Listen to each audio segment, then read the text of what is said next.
As we get closer and closer to Election Day, there is always an opportunity for something to happen that could change the course of the election. And that may have just happened. Former acting FBI Director Andrew McCabe was recently on a podcast when he was asked about Donald Trump, and his response could end up having an impact on the upcoming election. Wait until you hear what he said. One of the major talking points that Donald Trump uses in his campaign is that none of these global conflicts would be happening if he were still president. It's quite a bold claim because there's no way for Donald Trump to be able to prove this. And in fact, we could turn the tables on him and say if Hillary Clinton was president, we wouldn't have had the 2020 George Floyd protests, the largest civil unrest in our nation's history, and maybe we wouldn't have lost 1.1 million people in the pandemic because she would have handled it much better than him. When confronted on this talking point during the debate, Donald Trump brought up a pathetic example of somebody that backs up his claims. Viktor Orban, one of the most respected men, they call him a strong man. He's a tough person, smart, Prime Minister of Hungary. They said, why is the whole world blowing up? 3 years ago, it wasn't. Why is it blowing up? He said, because you need Trump back as president. They were afraid of him. China was afraid, and I don't like to use the word afraid, but I'm just quoting him. Viktor Orban said it. He said the most respected, most feared person is Donald Trump. We had no problems when Trump was president. I don't think bringing up Viktor Orban, the Prime Minister of Hungary, a country most Americans never even heard of, is going to help back up your claim that there wouldn't be any of these conflicts if you were still president. And I think it's quite telling that this is the only person Donald Trump can bring up to bolster his claim. But it was Donald Trump's response about the Ukraine conflict that got a lot of people talking. Donald Trump claims that he could get this 2.5-year conflict settled within days. I will get it settled before I even become president. If I win, when I'm president-elect, and what I'll do is I'll speak to one, I'll speak to the other, I'll get them together. That war would have never happened. So I don't think Donald Trump is going to win and have an opportunity to do this. But that being said, it's not legal for him to conduct foreign policy on behalf of the United States before he becomes president. But Kamala let Donald Trump know exactly what would happen if he were president dealing with people like Vladimir Putin. I believe the reason that Donald Trump says that this war would be over within 24 hours is because he would just give it up.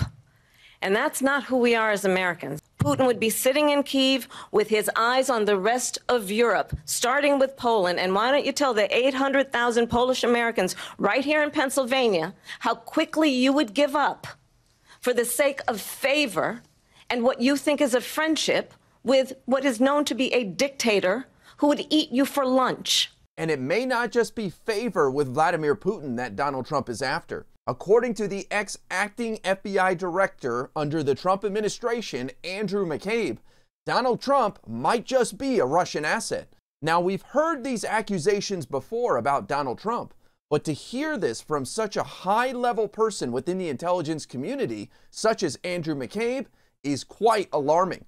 He talked about this in detail on a recent podcast appearance. You were, of course, involved when you were on the inside in the investigation into possible collusion between Trump's 2016 presidential campaign and Russia.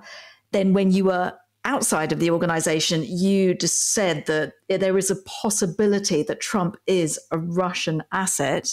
Do you still believe so? I do. I don't think that... And I don't know that I would characterize it as as a active, recruited, knowing asset in the way that people in the intelligence community think of that term. But I do think that Donald Trump has given us many reasons to question his approach to the Russia problem in the United States. It is shocking to hear someone like Andrew McCabe say that, but it makes sense because Donald Trump strangely has taken Russia's side in numerous instances, even going against our own intelligence community. And where there's smoke, there's fire. And I think his approach to interacting with Vladimir Putin, be it phone calls, face-to-face meetings, the things that he has said in public about Putin, all raise significant questions about why his attitude and acceptance of Putin and kind of offhanded comments of support to Putin, even in the context of support to Ukraine, or in his comments about his own feelings about NATO and the threat that Russia could potentially pose to our NATO allies.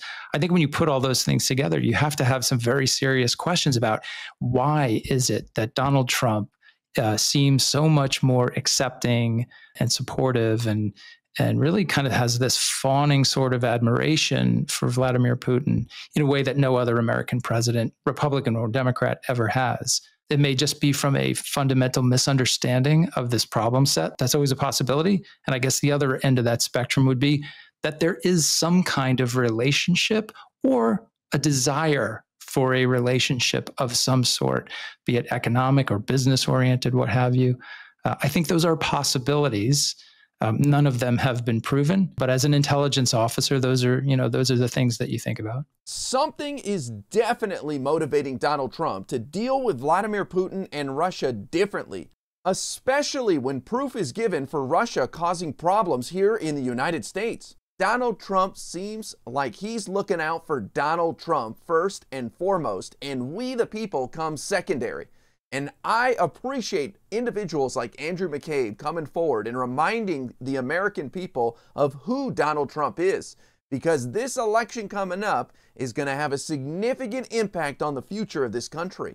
And Donald Trump may very well be able to end that conflict in Ukraine, but it's not going to be in a way that's favorable to Ukraine, but rather in Russia's interest. And that is our adversary. We do not want to give Russia a win in Ukraine because it just emboldens them and encourages them to do more, like Kamala Harris said in the debate versus Trump.